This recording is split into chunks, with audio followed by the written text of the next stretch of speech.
ছাত্র দলকে ধন্যবাদ। আমরা আমাদের দেশে হবে সেই ছেলে কবে, কথায় বড় না হয়ে কাজে বড় হবে, এটা হলো আসল কথা আর কি। এটা স্লোগান দিয়ে কোনো লাভ নাই। আমরা এখানে উপস্থিত হয়েছি আজকে একটা ডেভেলপমেন্ট ওয়ার্কের জন্য। অনেক দিন 27 বছর আমাদের কোনো কাজ হয় নাই, 17 বছর 18 বছর কোনো কাজ নেই, 20 বছর মনে হয়, তাই না? 2006-এর পর থেকে আর কোনো কাজ নাই। এখানে উপস্থিত ছিলেন আমাদের অনেক বিএনপির নেতৃবৃন্দ, তাদেরকে আমরা আপনাদের গরমের জন্য বক্তৃতা দিলাম না। আর বিএনপিটা মনে হয় এখানে একটু নরম, মানে খুব বিএনপির লোকজন তো খুশি হয়ে থাকার কথা। জনগণের সেবায় একটা ভূমি অফিস হচ্ছে। আমাদের জামালপুরের জেলা প্রশাসক সাহেব উনি নিজে এসছেন, তারপরে ইউনো সাহেব আসছেন, আমাদের এক্সিকিউটিভ ইঞ্জিনিয়ার সাহেব আছেন, আমাদের থানা ইঞ্জিনিয়ার সাহেব আছেন, ইউনো সাহেব নিজে আছেন, বক্সিগঞ্জ থেকে এসিলেন সাহেব পর্যন্ত আসছেন। তো আমাদের তো ওইরকম পার্টিসিপেশনটাও থাকা দরকার, একটু আনন্দ পাওয়া যেত। আমার মনে হয় যে এখানে ভূমি অফিস হওয়ার পরে আমরা সকলে আনন্দিত হওয়া উচিত, তাই না?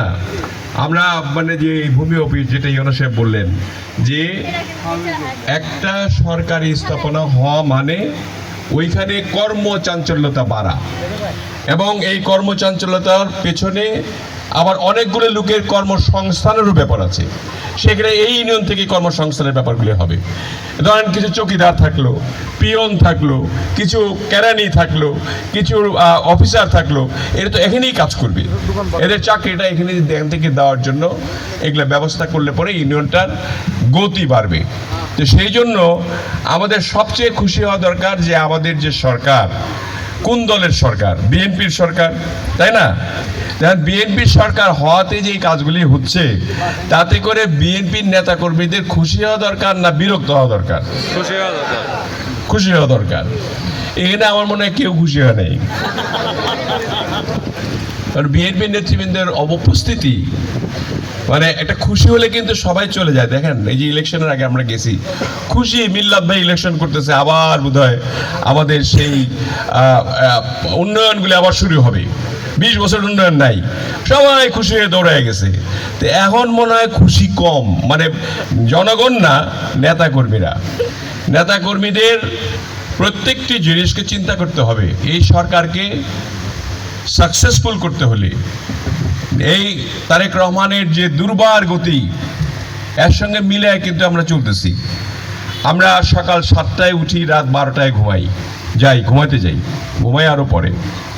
এইভাবে আমরা সারা দেশের কাজ করার চেষ্টা করতেছি। সেই হিসাবে আমাদের প্রত্যেকটি অফিসার, এই যে জামালপুরের জেলা প্রশাসক সাহেব, আমি কথা বলছিলাম, এর মধ্যে আমি মানে বিশ্বাস করি তিনি খুব প্রত্যেকটি উপজেলায় নজর দিয়ে কাজ করছেন উন্নয়নের জন্য। এখন আমি যেহেতু মন্ত্রী, উনি একটু আমার উপজেলা দুটায় একটু বেশি নজর দেন, তার জন্য একটা করতালি হওয়া দরকার। আমাদের যে এই নীতি, দুষ্টের দমন শিষ্টের পালন, এই হিসাবে আমাদের জেলা প্রশাসক ইতিমধ্যেই 3 জনের চাকরিও কিন্তু খেয়েছেন।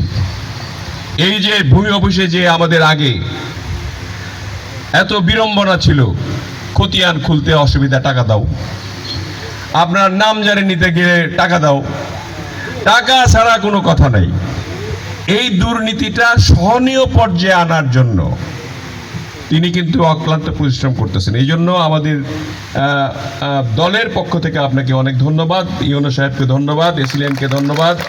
আপনারা প্রশাসনিকভাবে আমাদের সরকারকে, আমাদের সরকারি কর্মকর্তা হিসাবে আপনারা যে সহযোগিতা এবং একসঙ্গে মিলে কাজ করার মানসিকতা তৈরি করেছেন, এই জন্য আমাদের শুধু আপনারা নয়, আমাদের যে পুলিশ বাহিনী আছে, আইন শৃঙ্খলা বাহিনী আছে, তারাও কিন্তু আপ্রাণ চেষ্টা করছেন যে এলাকায় মাদক বন্ধ হোক, এবং এলাকায় চুরি ডাকাতি, তারপরে নানান রকমের যে অসামাজিক কার্যকলাপ আছে সেগুলি বন্ধ হোক, সেগুলির জন্য তারা চেষ্টা করছেন। এই জন্য তাদেরকেও আমার তরফ থেকে ধন্যবাদ।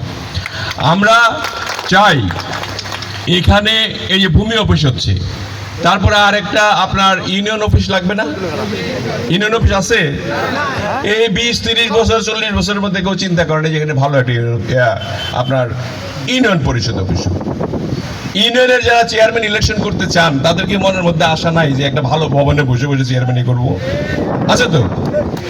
তাহলে এখানে একটা জায়গা আপনারা দেন।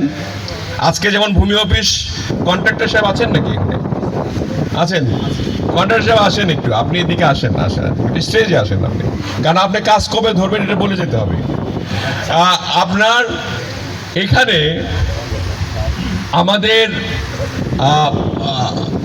ইউনিয়ন পরিষদ ভবন ফান্ড রেডি, সবকিছু রেডি, জায়গাটা দিবেন আপনারা, এর মতো এসে আবার ওপেন করে যাব আমি। আপনার এখন জমিটা কে দিবি? আজকে আমি প্রয়াত অ্যাডভোকেট আব্দুর রাজ্জাক সাহেব, শহীদ আব্দুর রাজ্জাক সাহেবকে স্মরণ করি। আমার মনে হয় তিনি যদি আজকে থাকতেন আমাকে বক্তৃতা বোধে বলতেন যে বাবা আমি আমার জমি যেটা আছে আমি দিয়ে দিচ্ছি, তাড়াতাড়ি ঘরটা করেন, বলতো না?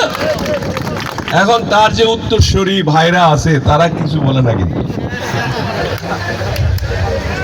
কথা ঠিক কিনা? ঠিক বুঝাও তোমরা।